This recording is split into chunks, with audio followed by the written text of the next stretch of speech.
What's going on, my good people? It's your boy Cornelius Jones. We're back again for another video.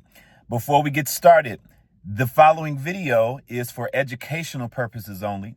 Investing in crypto can be very risky and there are no guarantees of profits. I am not a financial advisor, and the following information is not financial advice. Do your own research and consult your financial advisor before engaging in any financial products. With that said, let's get into the content. Well, people, legislation is heavily anticipated to come out of the Senate, and Paul Atkins has given us a timetable of when he believes all of the major banks and institutions are going to be on the new digital rails. So we're going to listen to what Paul Atkins has to say, and we're going to go over it.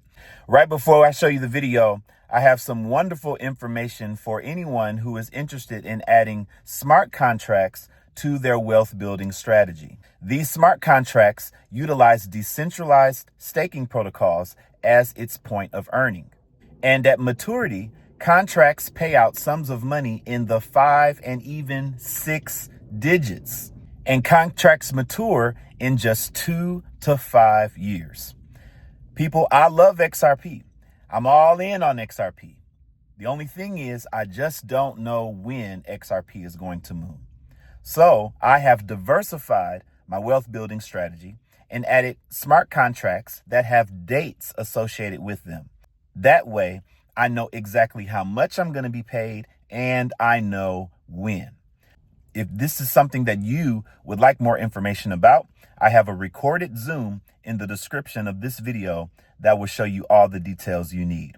All right, let's get into Paul Atkins. Is the idea of using then smart contracts or tokens on chain to be able to that represent, say, an underlying security, and so then that tokenized security is a security and would be subject to SEC rules by law.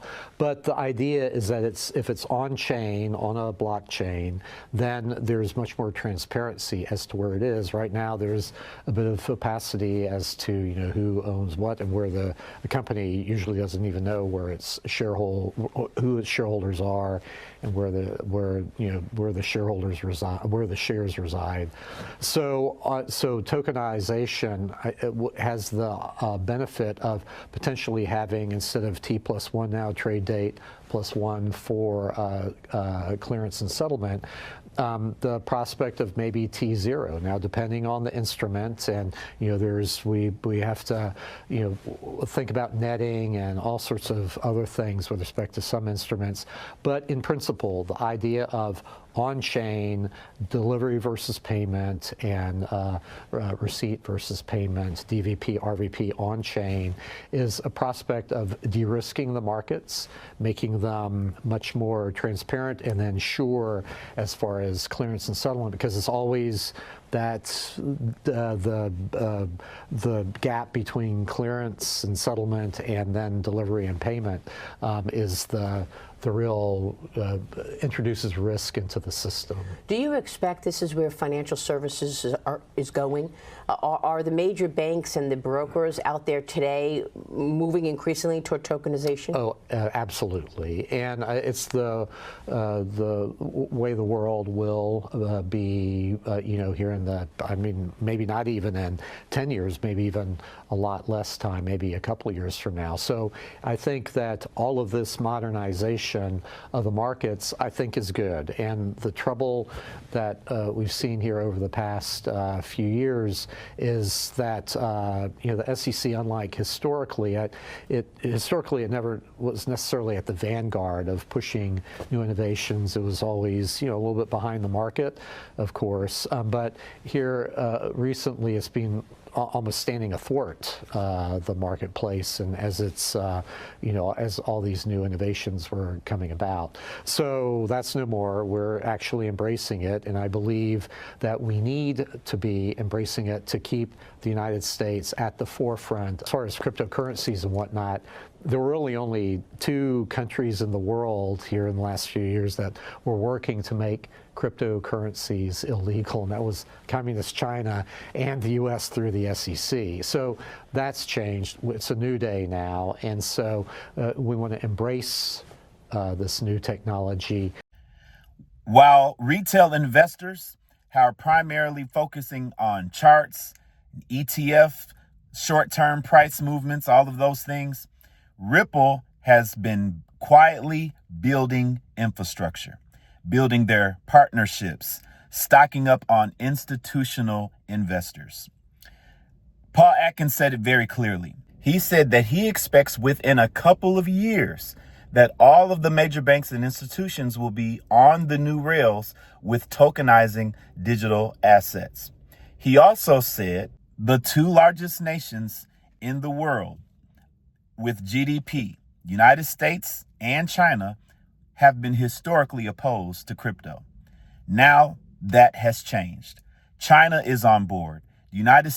China been on board, but the United States is now on board. And now we are awaiting the final move that is going to unlock XRP, unlock all of the use case that we've been studying over the past few years.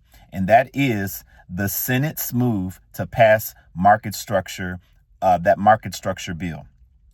They are going to build on top of the Clarity Act. They're not going to pass the Clarity Act, but they are going to build on top of the Clarity Act. And the bill is going to be called the Responsible Financial Innovation Act. This is the new bill that must be signed, that must be passed by the Senate and the House before it goes to Trump's desk. And the realistic expectations is that this new bill will give clear jurisdiction of XRP and all other similar cryptos. It will classify them as commodities under the CFTC jurisdiction. That move is going to give complete clarity to all of the banks, all of the institutions, so that they know how to engage with these assets. So, ladies and gentlemen, that's the final hurdle. Understanding, in the meantime, while most people can only focus on price, let's look at what Ripple has built. All of these strategic acquisitions are placing XRP right at the forefront when it comes to institutional use case. They can do everything. They are the one-stop shop for custody, for brokerage, for liquidity, for tokenizing assets. Everything institutions need, Ripple can provide it. All we need is the legislational piece to be finalized. Once that's finalized, the unlocking of XRP is going to be tremendous. Most people are focusing on the reverse carry trade right now, which is understandable. But understanding this most importantly, when it comes to the dipping of the market and when it comes to what's going on globally with institutional players, this is about to change once utility kicks in. The retail and institutional speculation of XRP will not be a match for the institutional demand brought on because of the utility. There are two completely different reasons to purchase an asset. One is because you buy it because you think the price is going up. Two, you want to buy it because you have a use for it. It's a demand. You can't live without it. You got to use it in order to stay competitive in these capital markets. So that's what's going on in the United States right now. And there's only one thing any of us can do.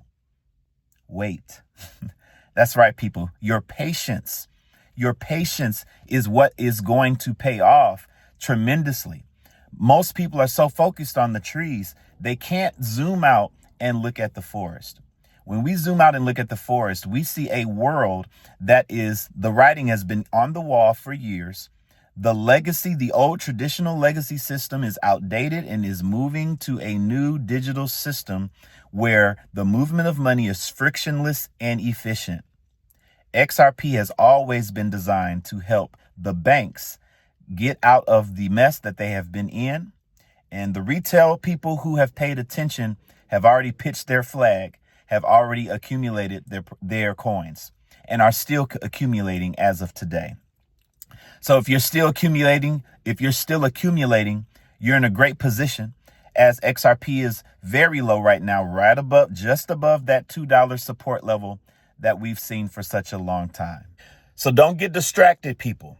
While everybody is coming in with the FUD and talking about the price, keep your focus on the things that you have studied that illuminated your conviction in XRP. That will not change. My convictions for XRP has not changed. Nothing has changed with the partnerships. Nothing has changed with the utility. Therefore, the deviations in price, the short-term deviations in price, do not sway my position. They do not sway my thinking. Soon, people, this utility will come in. The price is going to reflect what it's supposed to reflect. And then everyone's going to look back and say, I knew it, right? Or there's going to be some profound regret with people who just couldn't be patient enough. But for most of us who watch this channel, we're going to be rewarded, and it's only a matter of time. And when that time comes, are you going to be able to, how are you going to handle your crypto? How are you going to be able to liquidate your wealth into your checking account to spend it? How are you going to liquidate the interest that you're earning on crypto in the millions of dollars, right? You're going to need a trusted custody brokerage that can liquidate millions of dollars into your account. You're not going to get that on Coinbase. You're not going to be able to get that on Uphold. I recommend Caleb & Brown as a trusted source for custody. They do not have any changing fees. It's one low flat rate fee when you're making transactions, when you're selling your crypto. But you can store your crypto at no cost, and you can sell your crypto in amounts of hundreds of thousands or even millions, and there's no limit to how much you can withdraw. So that is an option that I think most of us need to consider. And if you want to consider Caleb & Brown, there's a link in the description of the video as well. All right, it's your boy Cornelius Jones. Gonna holler at you guys on the next video.